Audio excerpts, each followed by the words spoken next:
रामायण के सुंदर कांड में हनुमान जी के साहस और देवाधीन कर्म का वर्णन किया गया है। हनुमान जी की भेंट राम जी से उनके वनवास के समय तब हुई जब राम जी अपने अनुज लक्ष्मण के साथ अपनी पत्नी सीता की खोज कर रहे थे। सीता माता को लंकापति रावण छल से हरण करके ले गया था। सीता जी को खोजते हुए दोनों भ्राता ऋषिमुख पर्वत के समीप पहुंच गए, जहां सुग्रीव अपने अनुयायियों के साथ अपने ज्येष्ठ भ्राता बाली से छिप कर रहते थे। वानर राज बाली ने अपने छोटे भ्राता सुग्रीव को एक गंभीर मिथ्या बोध के चलते अपने साम्राज्य से बाहर निकाल दिया था और वो किसी भी तरह से सुग्रीव के तर्क को सुनने के लिए तैयार नहीं था। साथ ही बाली ने सुग्रीव की पत्नी को भी अपने पास बलपूर्वक रखा हुआ था। राम और लक्ष्मण को आता देख सुग्रीव ने हनुमान को उनका परिचय जानने के लिए भेजा।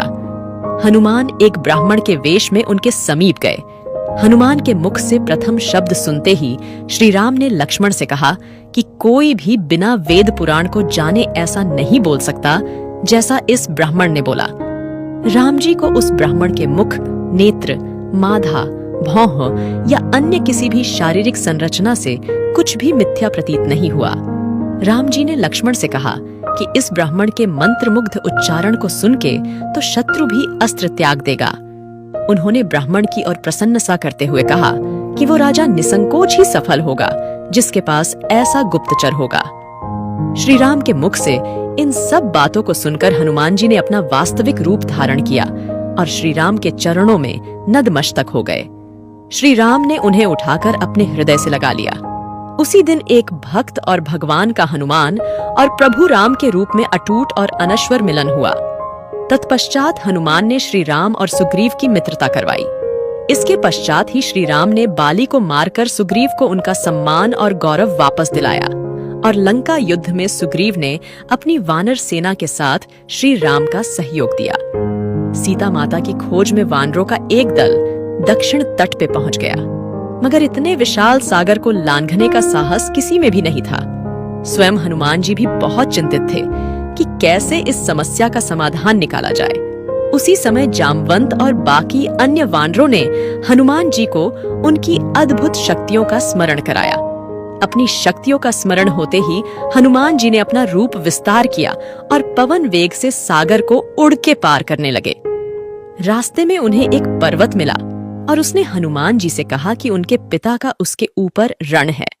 साथ ही उस पर्वत ने हनुमान जी से थोड़ा विश्राम करने का भी आग्रह किया, मगर हनुमान जी ने थोड़ा सा भी समय व्यर्थ न करते हुए पर्वतराज को धन्यवाद किया और आगे बढ़ चले। आगे चलकर उन्हें एक राक्षसी मिली जिसने कि उन्हें अपने मुख में घुसने की चुनौती दी। परिणाम स्वरूप हनुमान जी ने उस राक्षसी की चुनौती को स्वीकार किया और बड़ी ही चतुराई से अति लघु रूप धारण करके राक्षसी के मुख में प्रवेश करके बाहर आ गए। अंत में उस राक्षसी ने संकोच पूर्वक ये स्वीकार किया कि वो उनकी बुद्धिमता की परीक्षा ले रही थी। आखिरकार हनुमान जी सागर पार करके लंका पहुंचे और लंका की शोभा और सुंदरता को देखकर आश्चर्यचकित रह गए और उनके मन में इस बात का दुख भी हुआ कि यदि रावण नहीं माना तो इतनी सुंदर लंका का सर्वनाश हो जाएगा। तत्पश्चात हनुमान जी ने अशोक वाटिका में सीता जी को देखा और उनको अपना परिचय बताया। साथ ही उन्होंने माता सीता को सांत्वना दी और साथ ही वापस प्रभु श्री राम के पास साथ चलने का आग्रह भी किया, मगर माता सीता ने ये कहकर अस्वीकार कर दिया कि ऐसा होने पर श्री राम के पुरुषार्थ को ठेस पहुंचेगी। हनुमान जी ने माता सीता को प्रभु श्री राम के संदेश का ऐसे वर्णन किया जैसे कोई महान ज्ञानी लोगों को ईश्वर की महानता के बारे में बताता है। माता सीता से मिलने के पश्चात हनुमान जी प्रतिशोध लेने के लिए लंका को तहस नहस करने लगे। उनको बंदी बनाने के लिए रावण पुत्र इंद्रजीत ने ब्रह्मास्त्र का प्रयोग किया। ब्रह्मम्मा जी का सम्मान करते हुए हनुमान जी ने स्वयं को ब्रह्मास्त्र के बंधन में बंधने दिया। साथ ही उन्होंने विचार किया कि इस अवसर का लाभ उठाकर वो लंका के विख्यात रावण से मिल भी लेंगे और उसकी शक्ति का अनुमान भी लगा लेंगे। इन्हीं सब बातों को सोचकर हनुमान जी ने स्वयं को रावण के समक्ष बंदी बनकर उपस्थित होने दिया। जब उन्हें रावण के समक्ष लाया गया तो उन्होंने रावण को प्रभु श्री राम का चेतावनी भरा संदेश सुनाया और साथ ही ये भी कहा कि यदि रावण माता सीता को आदर पूर्वक प्रभु श्री राम को लौटा देगा तो प्रभु उसे क्षमा कर देंगे। क्रोध में आकर रावण ने हनुमान जी को मृत्यु दंड देने का आदेश दिया, मगर रावण के छोटे भाई विभीषण ने ये कहकर बीच बचाव किया कि एक दूत को मारना आचार संहिता के विपरीत है। ये सुनकर रावण ने हनुमान की पूंछ में आग लगाने का आदेश दिया। जब रावण के सैनिक हनुमान जी की पूंछ में कपड़ा लपेट रहे थे, तब हनुमान जी ने अपनी पूंछ को खूब लंबा कर लिया और सैनिकों को कुछ समय तक परेशान करने के पश्चात पूंछ में आग लगाने का अवसर दे दिया। पूंछ में आग लगते ही हनुमान जी ने बंधन मुक्त होकर लंका को जलाना शुरू कर दिया और अंत में पूंछ में लगी आग को समुद्र में बुझाकर वापस प्रभु श्री राम के पास आ गए। लंका युद्ध में जब लक्ष्मण मूर्छित हो गए थे, तब हनुमान जी को ही द्रोणागिरी पर्वत पर से संजीवनी बूटी लाने भेजा गया, मगर वो बूटी को भली भांति पहचान नहीं पाए और पुनः अपने पराक्रम का परिचय देते हुए वो पूरा द्रोणागिरी पर्वत ही रणभूमि में उठा लाए और परिणाम स्वरूप लक्ष्मण के प्राण की रक्षा की। भावुक होकर श्री राम ने हनुमान जी को हृदय से लगा लिया और बोले कि हनुमान, तुम मुझे भ्राता भरत की भांति ही प्रिय हो। हनुमान जी का पंचमुखी अवतार भी रामायण युद्ध की ही एक घटना है। अहिरावण, जो कि काले जादू का ज्ञाता था, उसने राम और लक्ष्मण का सोते समय हरण कर लिया और उन्हें विमोहित करके पाताल लोक में ले गया। उनकी खोज में हनुमान जी भी पाताल लोक पहुंच गए। पाताल लोक के मुख्य द्वार पर एक युवा प्राणी मकर ध्वज पहरा देता था, जिसका आधा शरीर मछली का और आधा शरीर वानर का था। मकर ध्वज के जन्म की कथा भी बहुत रोचक है। यद्यपि हनुमान जी ब्रह्मचारी थे, मगर मकर ध्वज उनका ही पुत्र था। लंका दहन के पश्चात जब हनुमान जी अपने पूंछ में लगी आग को बुझाने समुद्र में गए, तो उनके पसीने की बूंद समुद्र में गिर गई। उस बूंद को एक मछली ने पी लिया और वो गर्भवती हो गई। इस बात का पता तब चला जब उस मछली को अहिरावण की रसोई में लाया गया। मछली के पेट में से जीवित बच्चा निकला। उस विचित्र प्राणी को निकाला गया।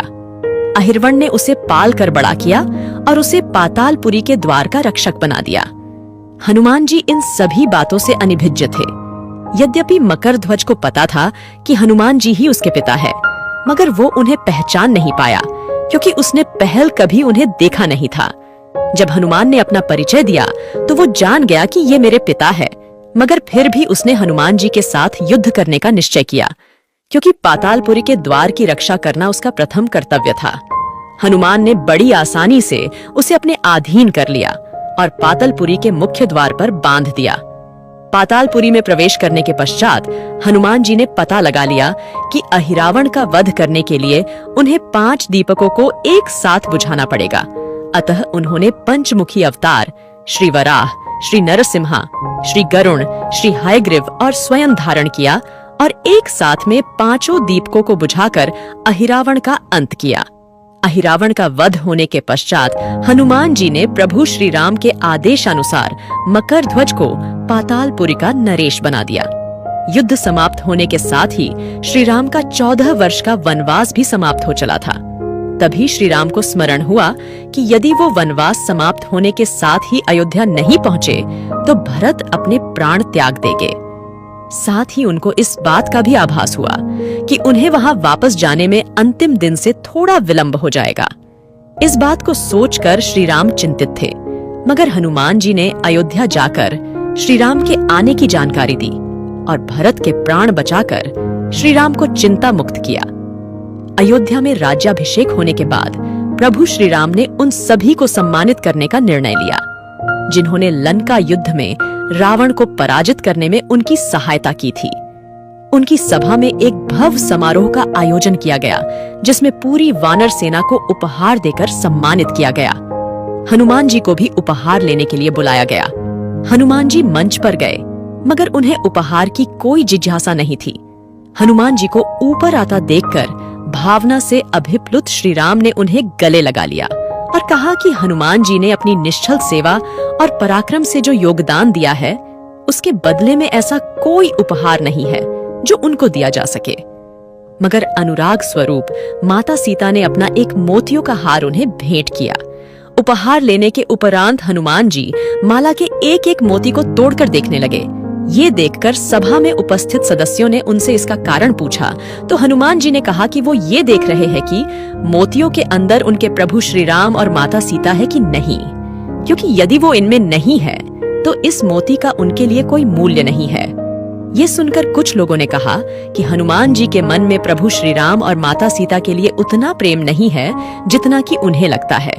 इतना सुनते ही हनुमान जी ने अपनी छाती चीर के लोगों को दिखाई और सभी ये देखकर स्तब्ध रह गए कि वास्तव में उनके हृदय में प्रभु श्री राम और माता सीता की छवि विद्यमान थी।